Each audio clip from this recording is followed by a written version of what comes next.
Welcome to Highlighted, a Life Church Midweek Podcast. Here we're on a journey to look for ways to make our sermons practical in our everyday lives and want to inspire you to live out your faith every day, not just on Sundays. In each episode, we highlight our sermons and ministries to see how God is working in our church and community.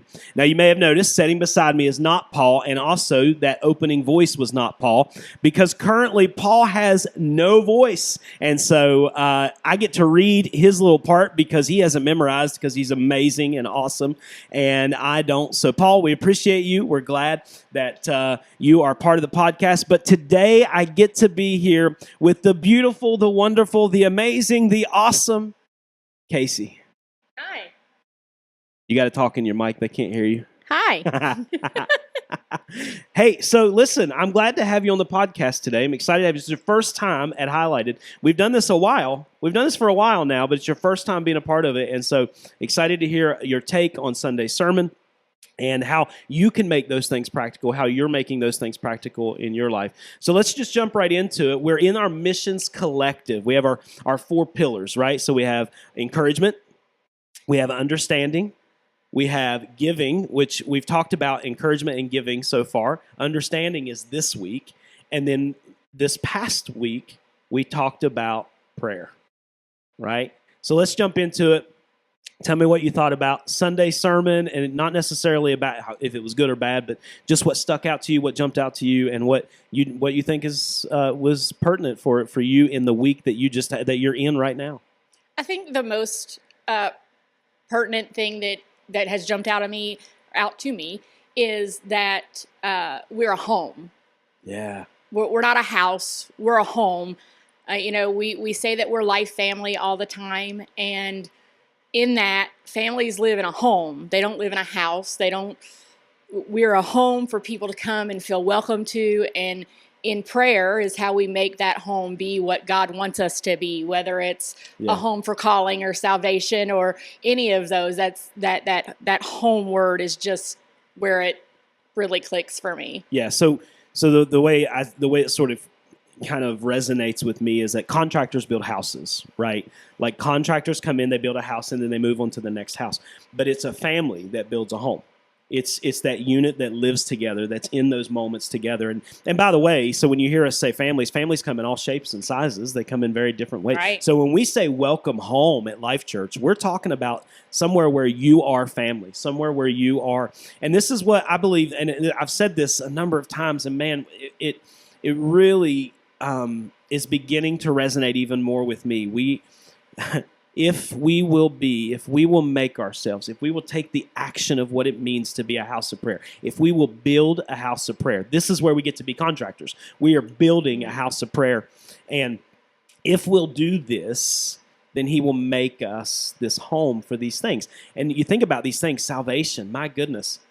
That's the whole purpose of the church, right? Is to bring people to Christ, is to have this moment. And so Sunday, we also did a prayer time at the end, and it's something we haven't done outside of House of Prayer. We did a corporate prayer model, and it was really cool for me to kind of engage people, to see people in that moment who haven't been a part of that.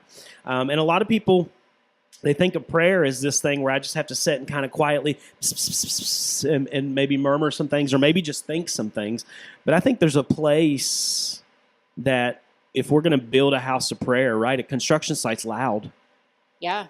Right? It's not this quiet place, right? Everybody's working, guys are hollering, people are yelling back and forth. There's machinery going on around.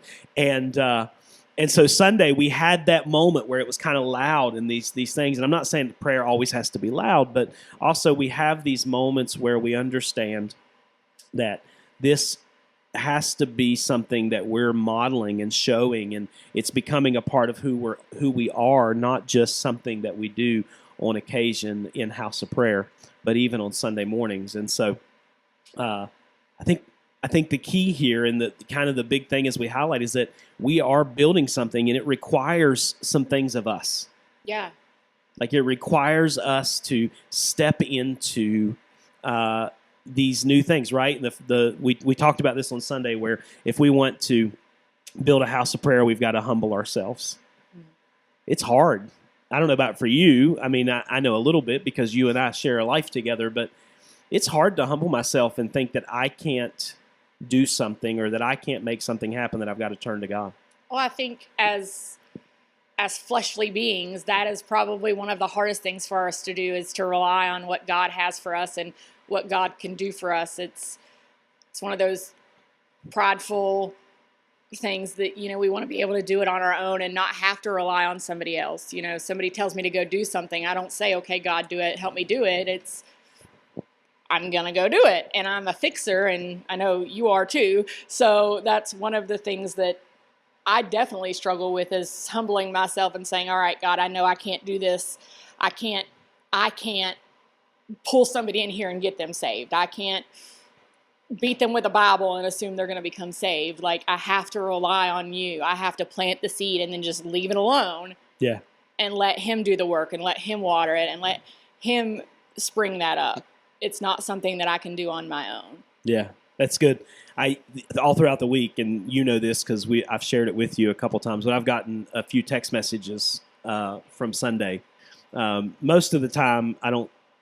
Text messages are okay from sermons. Every once in a while, I get one. I'm like, oh, okay, I said something wrong. But this one was good. I had somebody text me and say, Pastor, the thing that struck me about this account in Scripture is that they were desperate. The situation that they were in was a situation that they weren't going to find a way out of. They weren't going to be able to make something happen. Peter was going to die, right? If the church and the church can't, right? That you think, well, what about a prison break? Well, that's hard. He was under multiple guards, multiple layers of protection, chained up. Gate after gate after gate, guard after guard after guard, chains. He was going to be made a spectacle of, and probably die in the prison break. Right? Yeah, exactly. Well, and all the other people too. Mm-hmm. And so they like I think it was Sunday. I said this. They didn't panic, right? They just went to God in prayer. And so many times I find myself in panic mode. Right? My kids are going through something. Something's happening. Something in the church is going haywire or whatever. And I can come to this place where I'm so panicked that I forget that I have this. We called it a number of months ago. We called it a cheat code, and it's prayer. Right? It's this idea that gives me an advantage. Yesterday we were traveling, and we stopped at a not a rest area, but like a truck stop. And the kids, we were waiting on you to finish up picking out your stuff, and we were looking at stickers. And one of the stickers was the Konami code that we talked about. And so if you don't know what that is, you can go back and watch cheat codes from our website, lifechurchra.org/sermons, and look up cheat codes. It's this cheat code that the developers put into the game so that while they're testing it, they could have all of the weapons, all of the stamina, all of everything that they needed to beat the game so they could test it from beginning to end, because if they just tried to play it on their own without the cheat code, they couldn't win. Somehow it got left in there, right? Somebody thought it was funny. Like, that kind of stuff happens all the time. And it became this cultural phenomenon where now every Konami game for years had this code: up, up, down, down, over, B, A, start, right? Like, I remember it because it was such a integral part of my childhood. I played so many Konami games because I love Teenage Mutant Ninja Turtles, and they made all the Teenage Mutant Ninja Turtle games. And so we saw that sticker, and immediately I thought about prayer, right? Immediately I thought about Sunday and how there's this cheat code that we have in life that if we'll make ourselves this thing, this house of prayer, that salvations will happen, miracles will happen, blessing in our community and in our even in our own lives will happen, growth. And one of the dreams for the church, that you and I've talked about for so long is growth, both spiritually. Like, we want to see people grow spiritually and become the disciples they were always meant to be, and numerically, because numerical growth should indicate salvations. Yeah.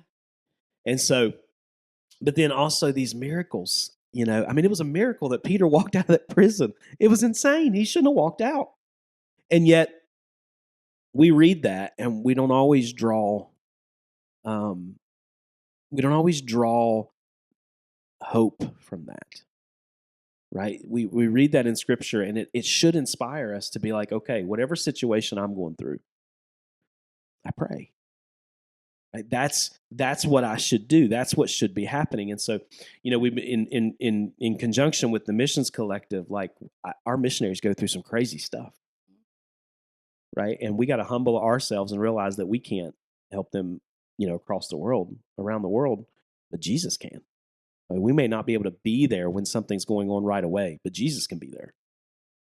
And so, I think sometimes that we are so jaded by life and the things that life throws at us that when we read stories like that, we just, it happened. Oh, it's okay. Oh, that was for then.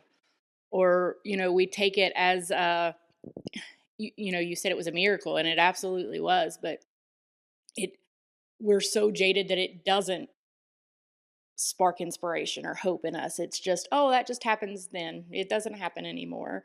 But I know in our lives and in this church, we've seen miracle after miracle after miracle happen that, you may not even realize it's a miracle in the midst of. right. But then you come back and you look, hindsight's 2020. You look at it, what happened, and you see all these things that come up and all these things that happen and all the dots that line to get where we're at. And although we aren't inspired immediately by the story of Paul, now looking back, it's like we had that miracle. Yeah. We might not have had hope then, but look at where we've come. Right. And I think, when you think of the prison break and what could have happened, and you think about our lives or any of multiple friends' lives, that you can look back and say, had that not happened, Yeah. had this one thing not happened, we wouldn't have ended up where we're at. Yeah. So I think, even more so, not even more so, but on top of the prayer is remembering that on the other side of that prayer, looking back and saying, my prayers were answered. Whether it's, keeping a journal or something that helps you remember what you prayed so you can see what actually, transpired, but being thankful for those steps that happened, even the ones that feel like they weren't the right ones. Right. He wouldn't be who he was today had he not, or who we know him as, had he not been in prison, and we wouldn't have the story of his miracle. Right. Yeah. So it's even the steps that you didn't want to go through. It's fully within the realm of possibility that had Peter not walked out of that prison with that angel that night, had he not walked out, he would have died the next day or the day after that or whatever. Mm-hmm. And so, like, it's easy to see his miracle because it's life and death, right? It's a whole lot easier to look at that and say, well, God did that, but that was a big thing. My little thing doesn't really matter. And I think that it just isn't the way God functions. That isn't the way he thinks. It isn't the way that he loves us. It isn't the way that he works in our lives. It isn't the way that he does things. There is the things that we care about, he cares about, right? And so I just love that this church is praying. And I think probably my favorite part of the story is the servant girl coming to the door and hearing Peter's voice. And like I kind of relate most to her, I think, in the whole thing. Like I always want to be the hero in the story, right? I just always want to be the hero in a story, and I want to be the guy praying. I want to be Peter. I want to be Jesus. I want to be the hero. And the truth is, I'm probably more like the servant girl who heard Peter talk and be like, "There's no way that's Peter," and I just leave him standing at the door and run inside to tell everybody. Or maybe even worse, I'm like the people who hear the servant girl and be like, nah, you're crazy. Because I'm very analytical. I think very logically. And there's no way that's Peter. He's in prison. We're sitting here praying for him to be out, but there's no way it's him. It can't possibly be him, And I think I even find myself at times like that with the things that I pray about. We're talking about being a house of prayer, so he'll make us a home for salvation and a home for blessing and a home for... And in that home for blessing, we've talked about, that we want to be a people who aren't in debt. Mm-hmm. Not just individually, but even as an organization, we want to, because if we're going to be a blessing to our community, then we're going to have to be, we can't be tied down in those ways. And so I think that even saying that, my mind says, okay, I know that Jesus can do what Jesus can do, right? And I can hear the servant girl running in and saying, "You're not going to believe this. Our debt was just paid off," you know. And I'm like, "Nah, I don't think so." Like I can't. I struggle, and so maybe I'm more like them in the story. My favorite person is probably her, but I'm more like the people in the room who are like, "Yeah, we're praying for this, but I'm not so sure this is going to happen." Right? This is like reminiscent of Thomas saying, "I'll believe it when I see and touch the scars." Right? When I can put my hand through his side, I'll believe it. And Jesus is like, "Come on." And and to Thomas's credit, to be fair, he doesn't actually touch. Right? He doesn't actually have to. He believes, but we give him a hard time. So the point is that many of us are like the people in the story. We're not the hero like we like to think we are. Jesus is always the hero. But we are a lot like those people in the story who somebody comes running and says, "You're not going to believe what happened." Peter's outside, right? "You're not going to believe what happened. The cancer's healed." "I'll believe it when a doctor says it is." What? I mean, that's me. Like, I'm talking from a practical Also, application. while saying that Jesus is the great, God is the great physician, and He can heal all. Yeah. And so it's difficult. It's a hard thing for us to live out. It's a hard thing for us to, but it becomes easier the more that we do live it out. When we build that house of prayer and He makes us a home. When I say makes us a home when we say for a home for salvation and miracles and blessing and calling and growth. I'll get it in a minute. It isn't just us as a church; it's us individually, right? I want to be a place where people come when they know they need Jesus. Yeah, they come to me and say, "Hey," not because I'm a pastor, right? That maybe people who don't even know me as pastor, but just come to me and say, "Hey, listen, I know I need Jesus, and I know that you're a home for Him. So let me get to you." So there's so much practicality in all of this, and even in this story that if we're not careful, we lose sight of because it's so easy just to read it and move on. Yeah. But this is a part of who we have to be. And so we connect now. We got to come back and kind of connect this back to our missions collective because we have missionaries who absolutely need us to pray for them. Many of them are in situations where they can't even share where they're at, online or in places like that because it's dangerous for them. And so they're living in a world that is literally dangerous for them to believe what they're believing. And yet they're there and they're sharing the gospel and they're doing it quick. They're sharing the gospel early and they're sharing it often. They're doing it in creative ways. And so just want to encourage you to make this a pillar of the Missions Collective. We talk about the giving part a lot through Faith Promise. Yeah. And with that, I'll throw this in. If you haven't filled out your Faith Promise card yet, it's getting towards the end of the month. It's time. Keep praying. Allow God to speak to you. Fill this out. Get it into us. We have a lot we want to do this year in reference to missions, and so including all the way up to this Sunday, we're on to the fourth pillar, which is understanding, and we are going to have Abby Rock from Love Life Roanoke and Lindsay Callahan from the Blue Ridge Women's Center, and we're going to be interviewing them on the stage. Yeah. So excited to have them. They're going to share with us a lot about what's happening in Roanoke, a lot about what their ministries do, and the hope and the plan and the goal and the dream is that we would not only as a church partner with them, but that individually we would partner with them and become part of these organizations and go and that we would pray for them. Right? You're going to know people's names.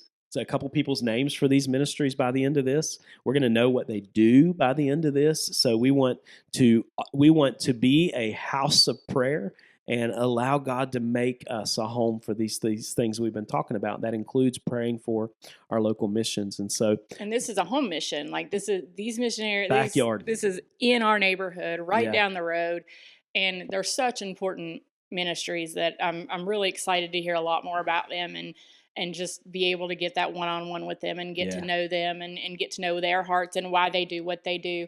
It's such an important thing right here. Yeah.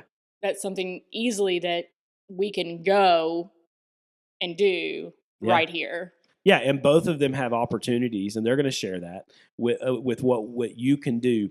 In addition to that, though, we're already partnering with Love Life in a way because starting this Sunday is what they would call our adoption week. Now, what that means is we're adopting their ministry for a week. We're going to pray for them.